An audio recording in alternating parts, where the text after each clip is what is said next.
Very much, Salman, and thank you for all of you for coming. Very, very heartening turnout. I got a little worried that the rains might dampen our spirits, but Salman, your last line, hopefully it will lead to an optimistic book. Is this a pessimistic book?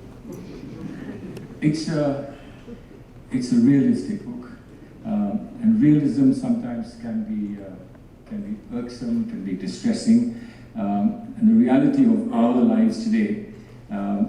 Some people might say leaves a lot to be concerned about.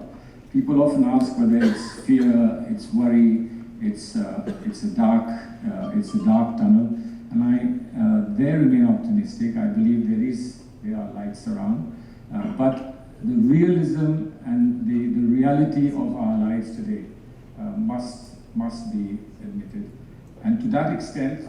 You might see a little pessimism, but I hope that at the end of the day you will find this book to be realistic, hoping that something better than this realism will happen in the future. Now, I read the book, and I really think anyone concerned about what's happening in this country ought to. Your title is, I found very, very evocative and interesting: Visible Muslim, Invisible Citizen. Muslims are a visible minority. I really think, honestly, 200 million is not something that qualifies you to be a complete minority. Yet, as citizens, they are being marginalized from public life. There are hardly any Muslim MPs. The BJP chose not to give a seat to anybody. I'm afraid your party also distanced itself a bit.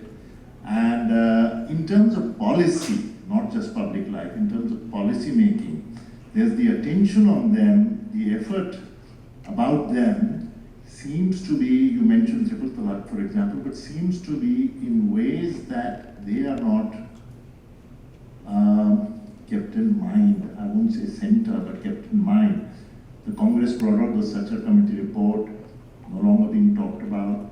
So, have you been feeling this? You say it's not topical, but have you been feeling this, that they are receding into the margins of the last, say, 5, 10, 15 years, or especially recently? Well, I mean, this is a tough question to answer. I think the bottom line is that yes, Muslims particularly, but I guess some of my statements will apply to other minorities as well, but they have different concerns and different parameters for judging their condition. Muslims certainly have retreated from the public space. Now, is that by design of others, or is it by a careful strategy of Muslims themselves? Is something that could be debated. When you mention my party, yes, there are questions that have been raised about my party's approach. I have tried to say in the book that there is a difference between ideology and strategy, and it may well be that my party has taken to strategies in very difficult circumstances to ensure that there is least damage caused to the party and to the very people whose causes we advocate as in a plural democracy. But on ideology, I still say very firmly that we haven't retreated. In the case of many other political parties, I believe there is lack of ideology. There is only periodic strategies, and sometimes they serve a purpose, Muslims serve a purpose, sometimes they don't serve a purpose. So it's only strategy. In our case, I believe there is a balancing of ideology and strategy. But the totality of the outcome is that they seem to be disappearing from the public space. Some of them have just carefully withdrawn and said, let's wait for the waves to pass. And some of them, I believe, have been pushed back. But at the end of the day, we need to think about whether what is happening is good for us as a country, as a democracy, or is it an aberration? Is it something that's becoming the new normal and that we'll have to live our lives differently? These are questions I think that are still open, and the jury is out of these questions. No, so assuming that, because I think I would go along with some part of what you said, that there is a kind of, if not a tactical retreat, at least a sense of saying, we are citizens of this country, there is a place for us, we need to get on with our lives. After talking to a lot of people, I go around in this city, and middle class Muslims, I've often heard them saying education may be one way ahead. Yet there are definite personal, societal and institutional prejudices working. Do you think there is a sense of being besieged, or there is a sense of saying this is a phase?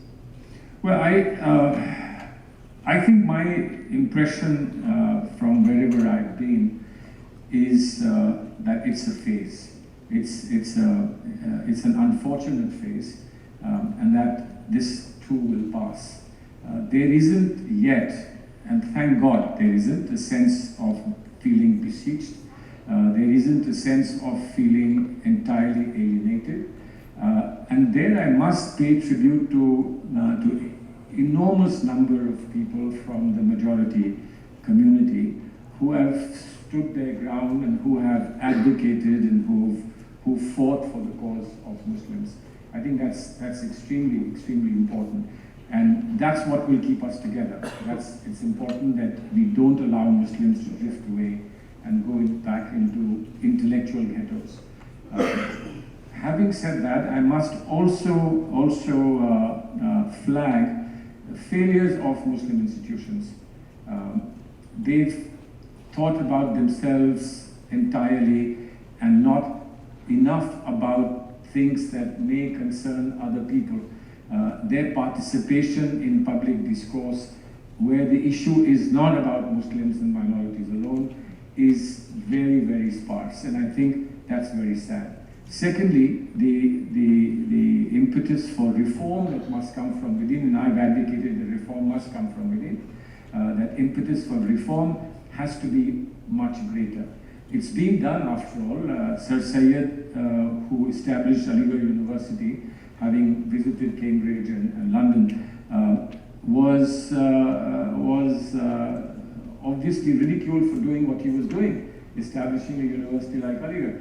And yet he stood his ground and said, this is something we have to do, and he did it. Therefore, why can't there be more Sir Sayeds in our institutions today is a big question, and that the community must answer itself.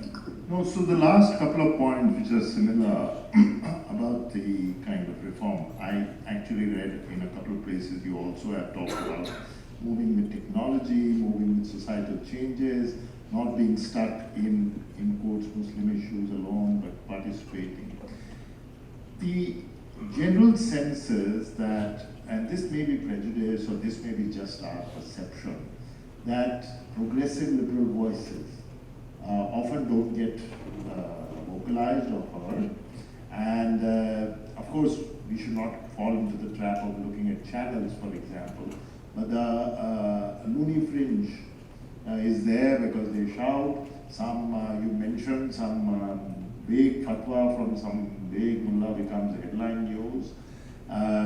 He may not speak for anybody, but the perception people walk away with, and this could be just this could be ignorance, is that only those voices are being heard. Now you take somebody like yourself. You are articulate, but you are not visible in public life as much as you used to be. Similarly, there are a lot of other people. So, does that add to the sense, even among other people, that Muslims want to be left alone or want to be represented by those voices? You've asked me a question in answering which I could have this audience sit here for a week. And certainly, for me to be able to prepare a script of another book, I have no complaint at all that the system within which I operate finds limited space for me to be able to say things of the kind that I've said in the book. I wish I had that space, and I wish I could do it more effectively, but it's not possible because I'm not a journalist, I'm not a public speaker, I'm not an activist, etc. No, you're a politician. Well, I'm a politician. I mean, a politician who can't win his election, right? Now, if you're a politician who can't win his election in 2014, 2019, and there are many of us like that.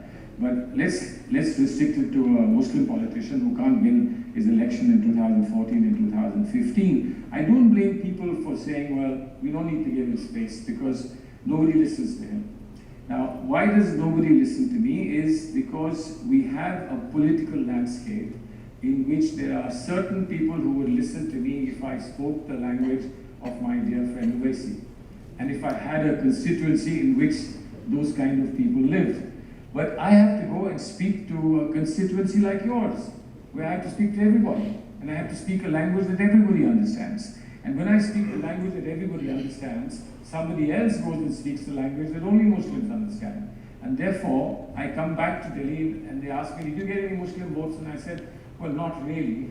It was Mulayam Singh who got all the Muslim votes. Then they say, well, go back and sit in the green room. There isn't any space for you because you don't seem to communicate to anyone. No, but there's a kind of contradiction there because even in Farrukhabad, where you perhaps speak to your constituency, they may or may not vote for you.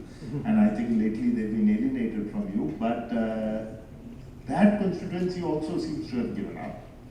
So, and this is a personal question, are you falling between those two stools? Because you don't seem to be pleasing the Muslim community and the so-called cosmopolitan. No, Farrukhabad doesn't have a cosmopolitan. I mean, No, neither. I should be contesting from Delhi, Mumbai, Calcutta, etc.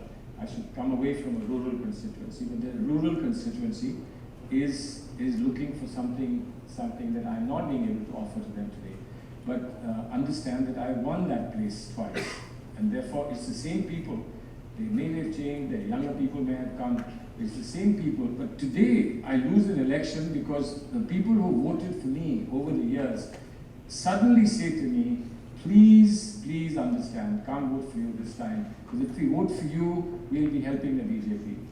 So allow us to vote for someone, SP, BSP combined, allow us to vote for them because they have a chance to beat the BJP. And I kept telling them, that's not going to beat the BJP because they can get only your votes and nobody else's vote. They can't beat the BJP, but people wouldn't listen because people thought it was going to be. So I'm actually in a sense falling between two stools for different reasons from the reasons that you said.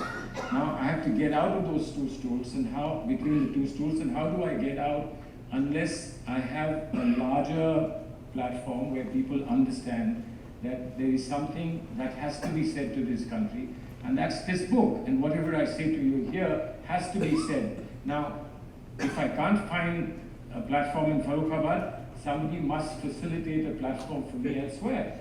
But are we concerned enough to bring in liberals to be able to speak this language? Are we not? Secondly, there are lots of people who compete for this space, who compete by running down Muslims. And I don't want to name them, but they run down Muslims saying you're very backward, you're very Jurassic, you're very silly, etc., etc. You must change, you must change. This is something the progressives were saying at one time, whether it was on Aligarh, whether it was on personal law, it was on Chabano or whatever. They've now taken a second look and said, well, we know that all these things had to change, and we were against all of them, but being against all of them, we've landed up bringing in a demon who uses these very items to run another game here in this country. But the liberals that went from amongst Muslims don't seem to have realized that. They're still saying, all this has happened because you kept looking at personal law, you kept looking at various other things, etc. So there is a confusion of opinions that are coming out, and therefore, for me, it was important that people who are Muslims and people who are not Muslims, who are Hindus and Christians and Sikhs, understand what is it that we are trying to say. And it doesn't matter if we don't get back into parliament. The point is, there is a larger space than Parliament, and which is this country, and that's why I'm here today. That if I can't speak in Parliament, and I don't miss it frankly, if I can't speak in Parliament, I'll at least speak to you here. Okay, which brings us, you claim that this book is topical but only accidentally. That's what you said, right? That it was coming out. Not like the Prime Minister. So, you touch upon something which is really fresh even at this moment. It's in the news in different ways, that is Triple Talaq. And you have gone into a deep explanation of the, shall we say, the religious or Islamic aspect of the Triple Talaq. And in fact, you've nuanced it quite well by showing that Triple Talaq is just one way that women's rights are in otherwise protected. But you say that, and I would like to read a couple of lines here.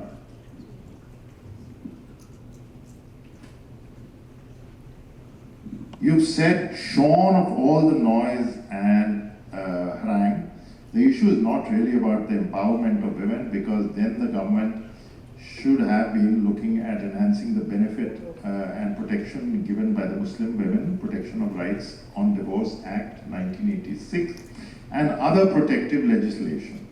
And then you go on to say, rather the BJP, I just skipped a couple of lines, rather the BJP government chooses to continue the facade of acting for the empowerment of Muslim women while avoiding the larger debate around the UCC and their slow but steady erosion of minority personal laws.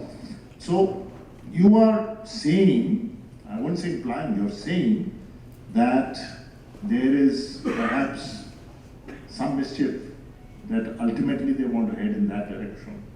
So I have a two-part question. Would you say that this is just a vehicle that this government has been using to head towards UCC, for example, while all their piety is about rights of Muslim women notwithstanding? And secondly, is UCC such a bad thing? I must, in fact, explain Triple Talaq. It's important because a lot of people don't know. UCC may be a very good thing, but the question that's to be asked is, what will UCC be? Is it going to be a replica of one particular religious system, or will it be something completely new and different? Nobody's ever said that. Nobody's ever explained that. There is already an optional UCC available. And the optional UCC is the Special Marriage Act, where a couple can decide to choose the so-called secular law rather than their personal law. But that's first is a matter of choice. The issue is... Sorry, I just want you to clarify that. So therefore, even a Muslim woman can choose. Absolutely. Now then if she gets a divorce, she gets it via that. Absolutely. No problem at all. That's available. Now, for somebody who's arguing UCC should say, it's available today, it's optional, we want to make it compulsory. And for me as a liberal, things should not be made compulsory unless there's a very good reason for doing so. But provide as many options and educate people about options, etc. So that's one point. The second point is Triple Talaq. Let's just think about it carefully. The Supreme Court has said, right or wrong, whatever, but it's finally a Supreme Court judgment, there is no such thing as Triple Talaq, full stop. And the world over, apparently, similar legislations and similar judgments of courts have put an end to Triple Talaq. So you cannot have Triple Talaq. But what do they mean by saying Triple Talaq? They have not outlawed Triple Talaq. Nor is this legislation that's coming in Parliament outlawed Triple Talaq. It is only outlawed an instantaneous form of talaq. So if I say talaq once and I expect that it works instantaneously, that is also bad. And if I say talaq 100 times and it's not instantaneous, then it doesn't matter. The problem is the period of 3 months that is given to a woman to get the protection that she needs, which under 1986 Act provides for one-time provision, which could be like a settlement during those 3 months. All that must happen before talaq kicks in. Before that, there should be reconciliation between the two sides, etc., etc., meher payment and so on. So whether you say it 3 times or you say it once, as long as it's not instantaneous, as it cannot be, there should be no problem. On the other hand, the 3 times means that the provision for reversing the process of talaq, first 2 times, that is not available to the man beyond the 3rd time. So the 3rd time you say talaq, that option is gone. So it is nothing to do with the woman, it is to do with the man, his option to take the path to reverse his talaq is over the 3rd time. Anytime he reverses, the woman still has to come into the picture, give her consent, etc., etc. So what is it that they are saying today? In the legislation, they are saying triple talaq is void. Supreme Court has already said it. But neither the Supreme Court nor Parliament is saying that triple talaq includes the first talaq. Talaq, first, talaq, second, talaq, 3rd time. The first talaq gives you talaq. But the 3 months kick in. So there's no instantaneous talaq. It can't be that you send a man for saying talaq 3 times to prison for 2 years, he comes back to the same wife, same home, same children, and says, I'm your father and your wedded husband. It can't be. It's absurd. It doesn't make sense. Now, why don't Muslims understand this? And why don't non-Muslims understand it? And why don't we consider that this comes in a package deal with no fault consent divorce system in which the wife and the husband can come together and get divorced, or a wife can seek something like form of talaq by asking for a khula. There are certain formalities there also, just as there are formalities in a talaq. And this system is now being replicated in the world 1400 years later. And yet everybody says this is Jurassic. But her rights are protected. Her rights are always protected. She under Muslim absolutely, absolutely. Now somebody says, well, it be protected under Muslim personal law, but in fact it doesn't happen. But then, in fact, a lot of things don't happen. Strengthen the law, strengthen the enforcement of law, ensure that there are systems that will ensure that she gets what she deserves. But what does she have in Muslim law? After talaq, she has an iddat period in 3 months in which she must have maintenance, she must have residence, she must have now under the 1986 Act provision made for her, adequate provision depending on the conditions in which the wife lives and the man has.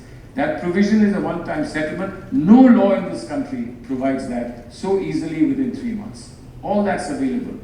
Reconciliation proceedings before talaq kicks in. After that, meher must be paid over. If it hasn't been paid over, it must be paid over immediately.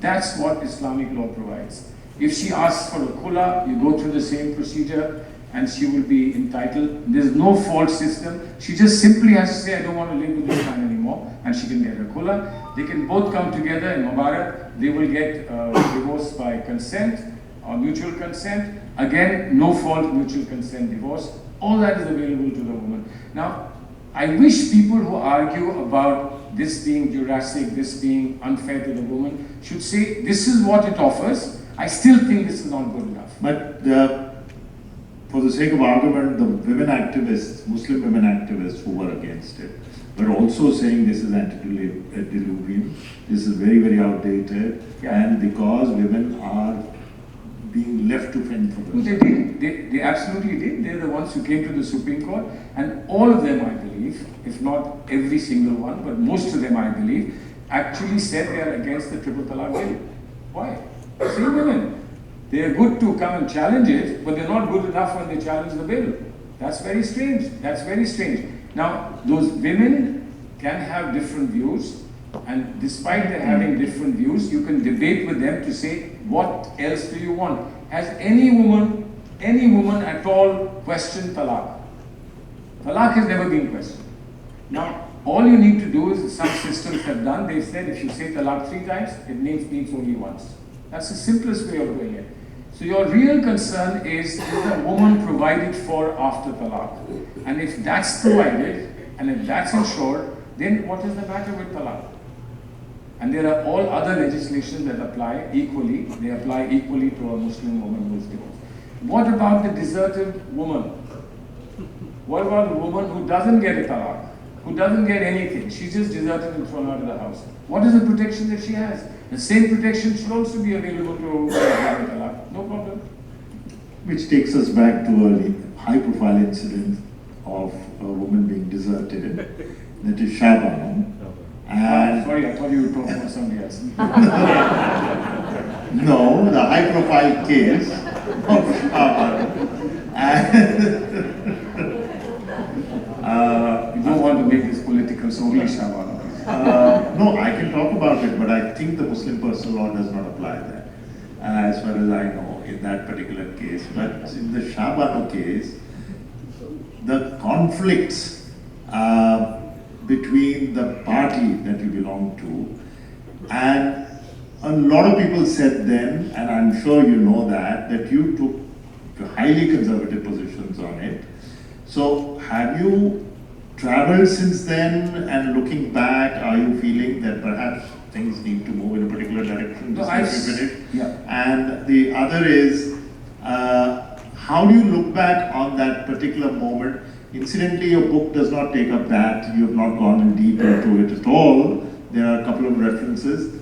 But don't you think that was a very seminal moment in terms of understanding community relations? Well, a lot of people believe it was. And as I said, whatever I described to you now on talaq and triple talaq is what I said then. I have not changed at all. So it isn't that because of the consequences that we have suffered, if at all we have suffered consequences, I'm not going to change my position and dress up triple talaq and present it in this form. I'm still saying triple talaq itself is a meaningless concept. Supreme Court has said so. Supreme Court has said there is no such thing as triple talaq. But there are government ministers who are saying even after Supreme Court judgment there were 150 triple talaqs. But even after Supreme Court judgments on murder there are 150 murders, which doesn't mean that you keep passing laws saying murder is outlawed, murder is outlawed. Murder is not permitted, nor is triple talaq permitted. But triple talaq of the kind in which there's instantaneous desertion of the wife. So it's the instantaneous desertion that is something that must not apply. And my position has remained the same. Now, a lot of people believe that what we see today in terms of the political atmosphere in the country happened because of Shabana. I think it's about as simplistic as things can be made. A lot of people believe all this has happened because the temple wasn't allowed to be built in Ayodhya. I think that also is simplistic, but less simplistic. And a lot of people believe because Aligarh Muslim University is still called Muslim University, this has happened in the country. Now, if it's a matter of retreating on every position that you think is a correct position, unless you're persuaded that this is not a correct position, we are back to the topic of the book, which is remove your visibility and you'll be fine. Just stop being visible. And stop being visible by saying things that you believe in, by doing things that you believe are necessary, by exercising your rights under the Constitution. Stop doing all that and you'll be fine.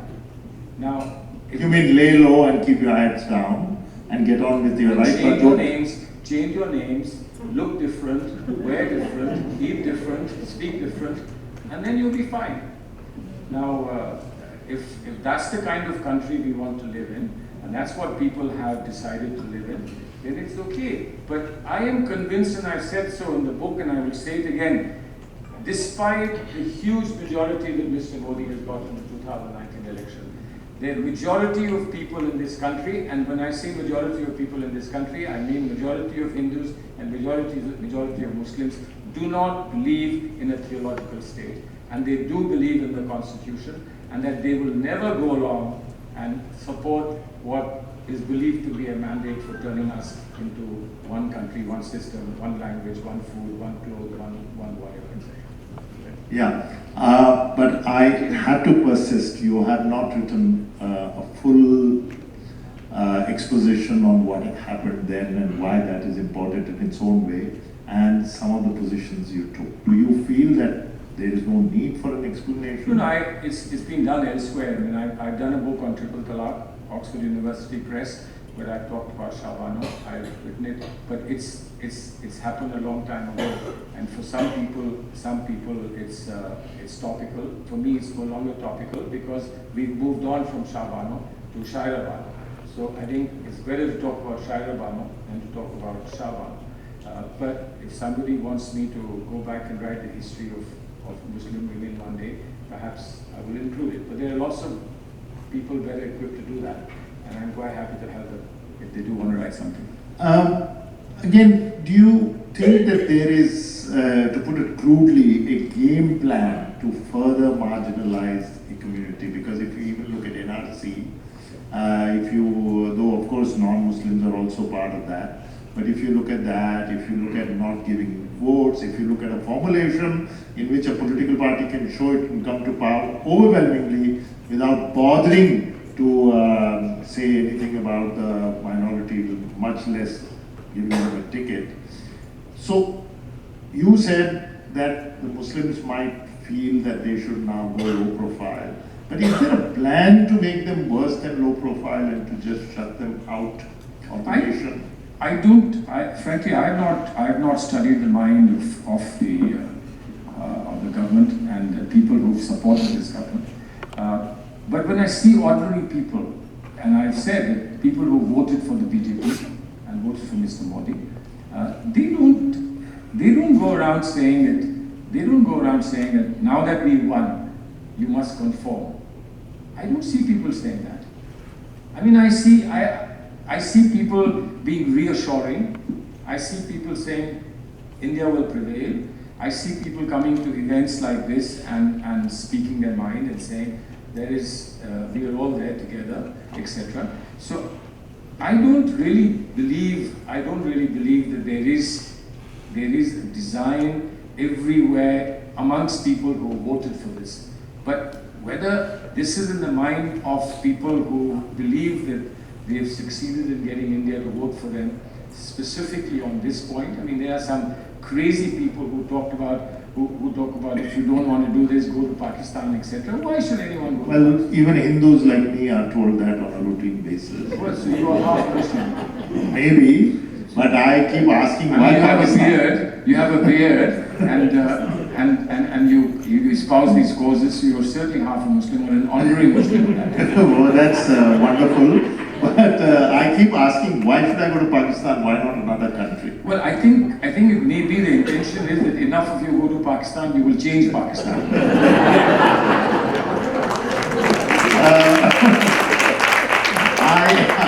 On another point, I beg to slightly disagree with you because I think scratch the surface or scratch the skin and maybe not even half an inch below that skin, there are prejudices. I find that especially, maybe not totally solely, but certainly among the so-called middle classes and elites. And, I must tell you, during a lot of research here in 92-93, which you will remember were horrific times for the city, I found then something I had never given a thought to, that there are companies which will not hire Muslims, for example, and these are companies by extremely enlightened people. So I'm not so sure one can be so sanguine. Well, I'm not saying that it doesn't happen. I'm not saying that you can walk in and get a landlord to give you a flat, despite your telling them what your name is, etc. But I'm prepared to believe that it perhaps happens more on one side, but it isn't that it doesn't happen on the other side either. There are reservations that people have. Now, I think a landlord who's vegetarian saying to a Muslim that, look, I would have been happy to give you this place, but we live downstairs and we are vegetarians, and therefore, if you don't mind, it's nothing more than just this, that we are vegetarians. This is a kind of accommodation I think that one should accept. One shouldn't get on a high horse about, what is this, why should we all comply with your way of life and so on. And I've often said that there are times when in religious events, festivals, occasions, roads get blocked. In Mumbai, you know that they get blocked when the the processions take place here. And often it's only seen as a complaint against Muslims praying on the road on a Friday. Now, this is something on which I think a conversation and accommodation is possible. It's a day for you, a day for me, it's 2 days for you, it's 1 day for me. We shouldn't be exacting and say, well, you do 2 days, so I will take 2 days. That's not the attitude in which civil society and people living with a civic sense need to approach each other. So some of these prejudices, as you've called them, perhaps do exist, but they are really harmless prejudices. That man who will not give you a job would not want you lynched either. The same person will say, I didn't say take him out and lynch him. I only said I'm not giving him a job because we have a system. We are happier with people who come from our area. We are happier with people who speak our language, etc. Happens everywhere in the world. And I think that we should work towards removing these kind of reservations. I call them reservations rather than prejudices. But we shouldn't get too upset about them, so long as there is enough opportunity. And let me just say to you that when we brought in a Sachar committee, there was a very critical idea in Sachar committee for next generation affirmative action, and that was Equal Opportunity Commission. Now, an Equal Opportunity Commission was not like reservations where you said reservations for Muslims and reservations for Parsis and reservations for Hindus, etc. We didn't say that. We just said all of you are together in one place, and we will check if everybody has an equal participation and opportunity. So you will not see Muslims here, Sikhs here, Hindus there. You would see them all together, and then you would ensure that everybody has a role and everybody has participation. But the Equal Opportunity Commission seemed like a futuristic thing. Nobody in the government supported it. I was alone to argue for it, and we didn't succeed. And I believe if we had pushed Equal Opportunity Commission, we would have made the great leap towards affirmative action that has less of divisiveness in it, as affirmative action has today because of reservations, and would have been a more bonding of and bringing people together who, having different attributes, would have one clear single attribute of not having equal opportunity. And that's, I think, a great loss for us. So it's something, an idea that can still be pursued. Oh, absolutely, absolutely. There are a couple of very interesting chapters in this, and one of them is about the contribution of Muslims to things like social justice, education, and the nationalist movement. And you've given a wonderful example of your grandfather, not your grandfather, I mean, sorry, it's, I'm trying to remember, but you've given a wonderful example of your grandfather, that letter that he writes about when he's almost killed and how he gets saved. And of course, he was not a politician at that time, if I'm not mistaken. He was the Vice Chancellor.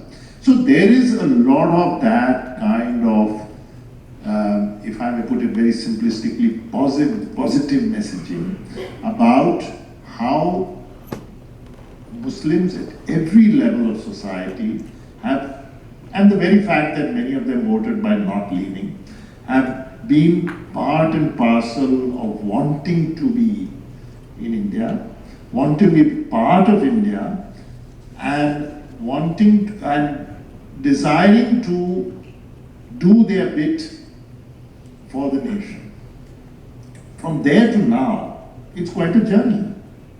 And I presume that there are a lot of, and I'm sure there are a lot of Muslims who are still doing this and who want to do this. So where do you see things having gone wrong? And I just want to add to that out of these 70 odd years, your party was in power for a long time. A lot of Muslims have complaints that it gave lip service. But where do you think things began to go wrong? Well, I think this is a critical matter of democracy. Every democracy suffers stress when there are pluralistic demands. People pull in different directions. In our country, this has not just happened between majority and minority, if that's a concern. It's happened between one community and another community. It's happened between Dalits and non-Dalits. It's happened between one kind of backward and another kind of backward.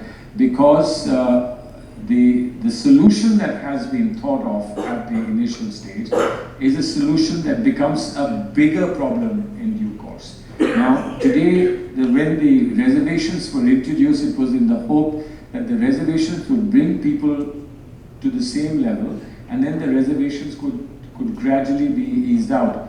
But now what's happening is more and more people are asking for reservations, and suddenly people who don't have a reservation quota are beginning to wonder whether they have any place in this, under the sun.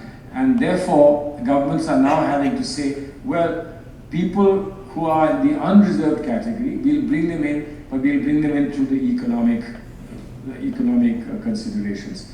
But that's against the jurisprudence of this land for 50 years. And the Supreme Court, the constitution amendments, the constitution interpretations do not provide for economic reservations, etc.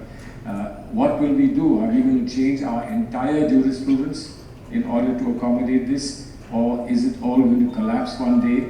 Or is it that this will be the final nail in the coffin of first past the post in democracy, and that democracy will have to switch to something else like the list system or the PR system, etc. These are things that I think will confront us in the next 10 years, and we'll have to find solutions. And there is no solution of violence in the streets and confronting each other and breaking each other's bones, etc. We have to sit and talk. We have to find ways of communicating. And therefore, political parties, whichever political parties hold sway over people of India, must be responsible. There is a role for political parties. You can't just simply continue to fan feelings of division and then take advantage of that division to rule. It can't go on. Yeah, that's, I'm afraid in the present system where everyone's kind of going in quote vote banks at various times, that's a little bit of a tall order. And anyway, last couple of questions. I think there's a lot of questions about people want to ask, but the last couple of questions. One is that you have said, and this is split in two parts. You have said somewhere, it's a very nice thing you say, that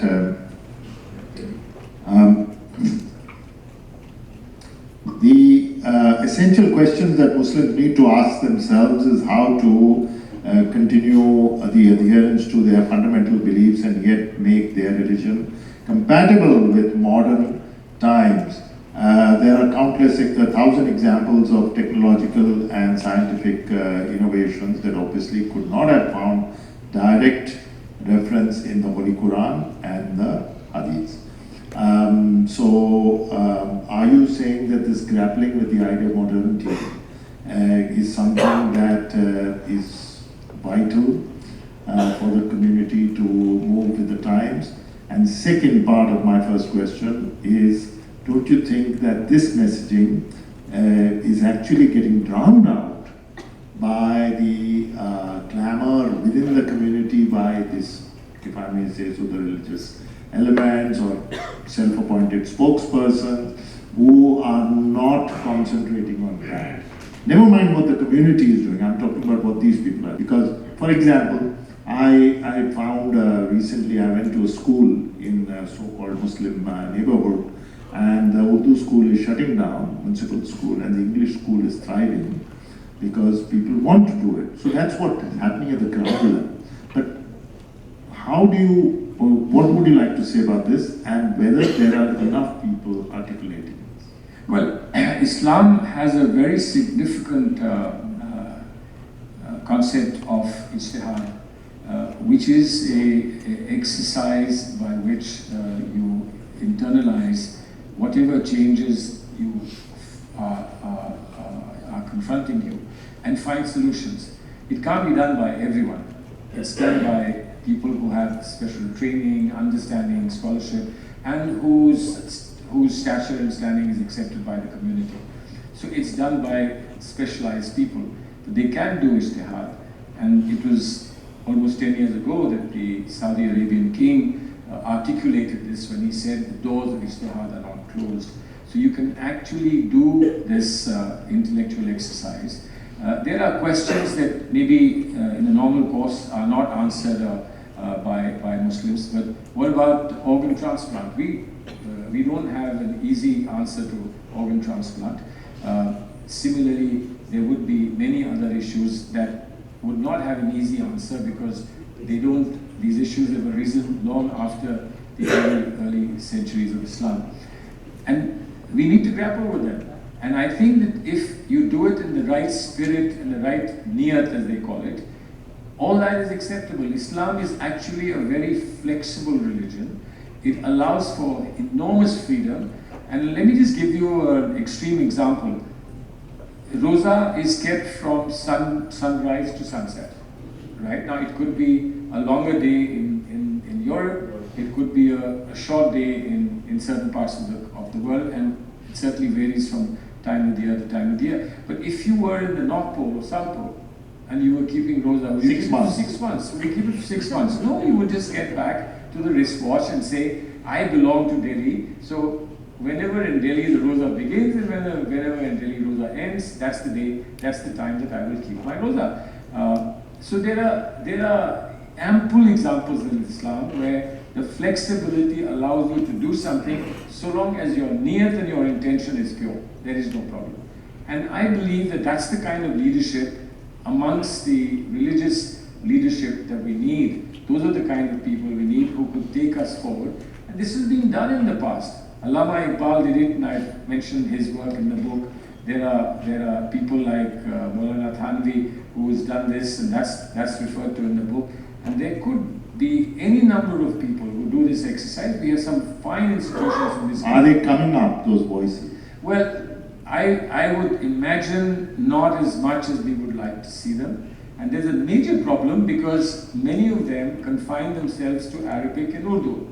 Whereas even amongst Muslim youth, you need to speak Hindi and you need to speak English to get your message across. And I think this is a great challenge.